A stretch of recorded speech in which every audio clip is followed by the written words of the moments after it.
Hello दोस्तों, आप सभी को हमारे यूट्यूब चैनल एजुकेशन इंस्टीट्यूट में स्वागत है। आज हम पढ़ेंगे कक्षा सप्तम के विज्ञान के पहला पाठ पादपों में पोषण। पौधे किस तरह पोषण करते हैं। हेलो दोस्तों, आज हम पढ़ेंगे कक्षा सप्तम के विज्ञान का पहला चैप्टर जिसका नाम है पौधों में पोषण। यानी कि पौधों में पोषण यानी कि पौधे किस तरह भोजन करते हैं उसके बारे में जानेंगे। दोस्तों, पौधों में पोषण की प्रक्रिया जो होती है वो प्रकाश संश्लेषण के द्वारा होता है। अब हम आप लोगों को बताएंगे कि प्रकाश संश्लेषण किससे कहते हैं। आज चलिए देखते हैं। प्रकाश संश्लेषण पौधों के द्वारा बनाए गए भोजन की प्रक्रिया को ही प्रकाश संश्लेषण कहते हैं। लेकिन हम इसमें थोड़ा डिफिनेशन चेंज कर दिए हैं ताकि आप लोगों को पढ़ने में सुविधा और समझने में कोई तकलीफ ना हो। पौधों के द्वारा सूर्य के प्रकाश की उपस्थिति में क्लोरोफिल, कार्बन डाइऑक्साइड तथा जल का उपयोग कर भोजन बनाने की प्रक्रिया को प्रकाश संश्लेषण कहते हैं। अब इसमें और एक शब्द आ गया क्लोरोफिल। तो क्लोरोफिल मतलब क्या होता है ये हम जानते हैं। चल लिखते हैं क्लोरोफिल। क्लोरोफिल पत्तियों में पाए जाने वाले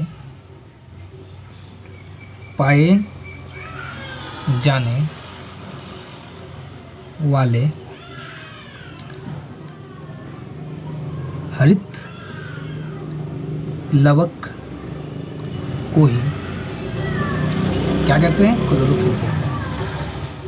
क्लोरोफिल कहते हैं। इन्हें हम लोग देखते हैं कि पत्ती क्या होता है? हरा रंग का होता है और वो हरा रंग ही क्या है? क्लोरोफिल है, जिसके द्वारा पेड़ पौधा अपना भोजन बना सकता है। यानी कि पेड़ पौधों को भोजन बनाने के लिए क्लोरोफिल की बहुत आवश्यकता होती है। यानी क्लोरोफिल की सहायता से ही पेड़ पौधे अपना भोजन बनाते हैं। ठीक है दोस्तों, अब हम लोग आगे पढ़ते हैं। दोस्तों, एक चीज़ हम बताने भूल गए हैं कि क्लोरोफिल का जो मतलब इसका हिंदी नाम होता है पर्णहरित। इसको हम लोग ब्रैकेट में लिख लेते हैं पर्णहरित। पर्णहरित। कभी कभी क्या होता है कि क्लोरोफिल लिखा नहीं रहता है, पर्णहरित लिखा रहता है। तो हमको समझ जाना है कि ये पर्णहरित मतलब क्या होता है? क्लोरोफिल यानी पत्तियों का हरा रंग। ठीक है दोस्तों, अब हम लोग आगे देखते हैं। तो दोस्तों, हम लोग क्लोरोफिल पढ़ लें। अब इसमें और एक चीज़ आया है कार्बन डाइऑक्साइड। तो कार्बन डाइऑक्साइड क्या है? ये कार्बन डाइऑक्साइड भी हम लोग जान लेते हैं, जानने वाले तो बात है नहीं, लेकिन तब भी हम आप लोगों को बता देते हैं कि कार्बन डाइऑक्साइड क्या है। ये एक गैस है जो पेड़ पौधों को सूर्य की रोशनी के द्वारा प्राप्त होता है। सूर्य की रोशनी से प्राप्त होता है कार्बन डाइऑक्साइड गैस। ये गैस है। जिस तरह हम लोग ऑक्सीजन सांस लेते हैं उस तरह पेड़ पौधे क्या करते हैं? भोजन बनाने के लिए कार्बन डाइऑक्साइड गैस का प्रयोग करते हैं। तो दोस्तों, हम कार्बन डाइऑक्साइड के बारे में लिख चुके हैं। ठीक है, हम डिफिनेशन लिख दिए थोड़ा ताकि आप लोगों को लिखने में तकलीफ ना हो और समझने में कोई दिक्कत ना। सूर्य की रोशनी के द्वारा ये गैस हमें प्राप्त होती है। CO2 यानी कि कार्बन डाइऑक्साइड गैस को CO2 भी कहा जाता है। CO2 गैस का प्रयोग पेड़ पौधे अपना भोजन बनाने के लिए करते हैं। तो कार्बन डाइऑक्साइड गैस हो गया। अब हम पढ़ते हैं जल। जल तो पता ही हमें क्या होता है, देख लेते हैं। जल का सूत्र क्या होता है, एक थोड़ा लिख देते हैं। H2O क्या होता है? जल का जो सूत्र होता है वो H2O होता है। यानी कि इसमें क्या है? हाइड्रोजन का 2 अणु है और ऑक्सीजन का 1। तो इसको हम लोग जानते हैं जल। तो इसको अगले क्लास में हम बताएंगे। H2O ये सब अभी नहीं है, आगे बताएंगे दोस्तों। ठीक है, तो ये सब चीज़ का प्रयोग पेड़ पौधे अपना भोजन बनाने के लिए करते हैं। क्या दोस्तों आप जानते हैं पोषक तत्व? पोषक तत्व क्या है? क्या क्या है हमारे पोषक तत्व? तो पोषक तत्व हमारे निम्न है। कुछ हम नाम बताने जा रहे हैं आपको। जैसे हो गया आपका प्रोटीन, वसा, कार्बोहाइड्रेट,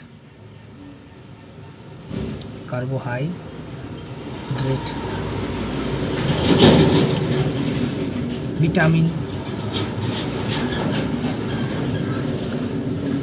और खनिज लवण। तो ये सब क्या है हमारे पोषक तत्व, यानी कि ये सब चीज़ हमें भोजन के द्वारा प्राप्त होते हैं। प्रोटीन, वसा, कार्बोहाइड्रेट, विटामिन और खनिज लवण, ये सब क्या है कि ये सब हमें भोजन के द्वारा प्राप्त होते हैं। जैसे हम अगर बोलेंगे चना में क्या पाया जाता है, प्रोटीन, जैसे चावल में कार्बोहाइड्रेट, ठीक है। तो इस तरह हम लोग जानेंगे आगे कि खनिज, प्रोटीन किस किस पदार्थ में पाया जाता है, कार्बोहाइड्रेट किस किस पदार्थ में पाया जाता है, वसा किस किस पदार्थ में पाया जाता है, तो हम बाद में बताएंगे। पहले हम लोग पढ़ लेते हैं, पौधों में पोषण को क्लियर कर लेते हैं, फिर हम लोग आगे पढ़ते जाएंगे धीरे धीरे करके। दोस्तों अब हम लोग पढ़ते हैं रंध्र। रंध्र क्या होते हैं, तो हम लोग देखते हैं कि पत्ती में क्या होता है, छोटा छोटा छिद्र होता है। आप लोग देखे होंगे कि पत्ती में छोटा छोटा छिद्र होता है और उसी छिद्र को ही हम लोग रंध्र कहते हैं, और रंध्र का इंग्लिश होता है स्टोमेटा, ठीक है दोस्तों। तो पत्तियों में लिख देते हैं, पत्तियों के छोटे छोटे छिद्र को ही रंध्र कहते हैं। क्या कहते हैं, रंध्र। पत्तियों में जो छोटे छोटे छिद्र होता है उसे रंध्र कहा जाता है। पत्ती के छोटे छोटे छिद्रों को ही रंध्र कहते हैं। अब हम लोग आगे बढ़ते हैं स्वपोषण। स्वपोषण मतलब क्या होता है कि जिसमें सजीव अपना भोजन खुद तैयार करते हैं, खुद बनाते हैं या फिर खुद संश्लेषित करते हैं, उसे स्वपोषण कहते हैं। चलिए इसका भी हम लोग परिभाषा लिख लेते हैं ताकि आप लोग इसको नोट करें और अच्छे से समझें, ताकि दोबारा समझाना ना पड़े। स्वपोषण जिसमें सजीव अपना भोजन खुद तैयार करते हैं,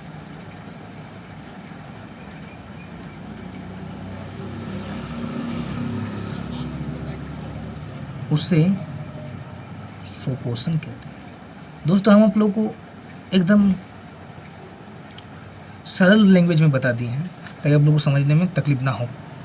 इसमें हम ये भी लिख सकते हैं कि जिसमें सजीव अपना भोजन स्वयं संश्लेषित करते हैं, उससे स्वपोषण कहते हैं। ये भी लिख सकते थे, लेकिन क्या होता है कभी कभार तकलीफ हो जाता है पढ़ने में, लेकिन समझने में, इसलिए हम क्या किए, सरल भाषा में लिख देते ताकि आप लोगों को समझने में दिक्कत ना हो।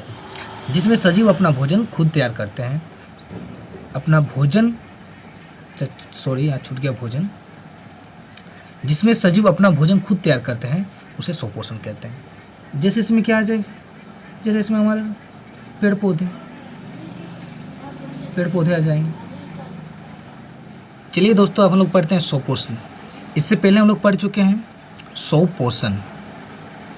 तो स्वपोषण हम लोग पढ़ लें कि वैसे सजीव जो अपना भोजन स्वयं तैयार करते हैं उसे स्वपोषण कहते हैं। लेकिन स्वपोषी किसे कहते हैं, न जो इस विधि के द्वारा अपना भोजन ग्रहण करते हैं, तो स्वपोषी कहते हैं। चलिए इसको भी लिख लेते हैं। जो सजीव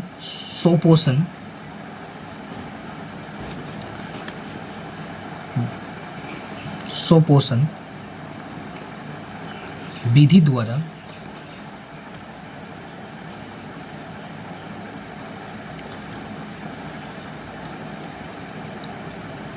अपना भोजन ग्रहण करते हैं,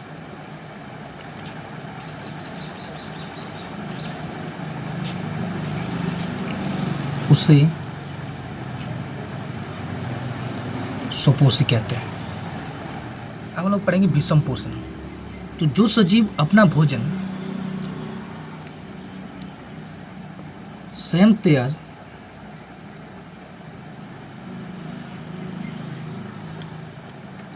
नहीं कर सकते हैं,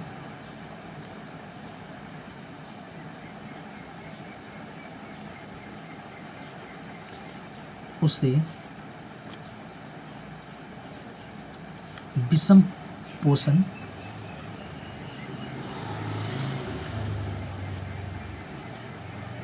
कहते हैं। यानी कि जो सजीव अपना भोजन स्वयं तैयार नहीं कर सकते हैं या फिर वो अप्रत्यक्ष रूप से अन्य पौधों या अन्य जंतु पर निर्भर रहते हैं, उसे विषम पोषण कहते हैं।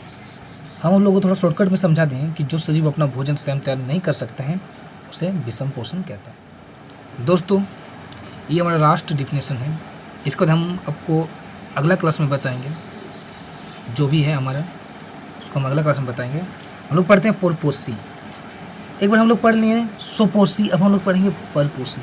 तो इसमें स्वपोषी में क्या था कि जो सजीव स्वपोषण विधि द्वारा अपना भोजन ग्रहण करते हैं उसे स्वपोषी कहते हैं। अब इसमें क्या होगा परपोषी न, जो सजीव अपना भोजन विषम पोषण द्वारा, जो सजीव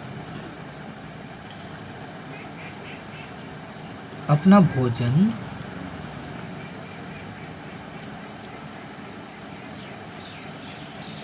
बनाने के लिए अन्य जीवों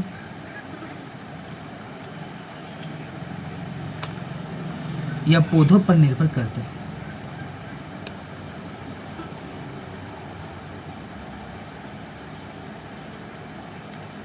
उसे परपोषी कहते हैं। जैसे हम लोग अपना भोजन खुद नहीं तैयार कर पाते हैं, हम लोग पेड़ पौधों के द्वारा, जंतुओं के द्वारा प्राप्त करते हैं। जैसे पेड़ पौधों के द्वारा चावल, दाल, उसके बाद पेड़ जंतुओं के द्वारा दूध, अंडा, मांस। तो ये हम लोग परपोषी में आ जाएंगे, स्वपोषी में पेड़ पौधे आ जाएंगे।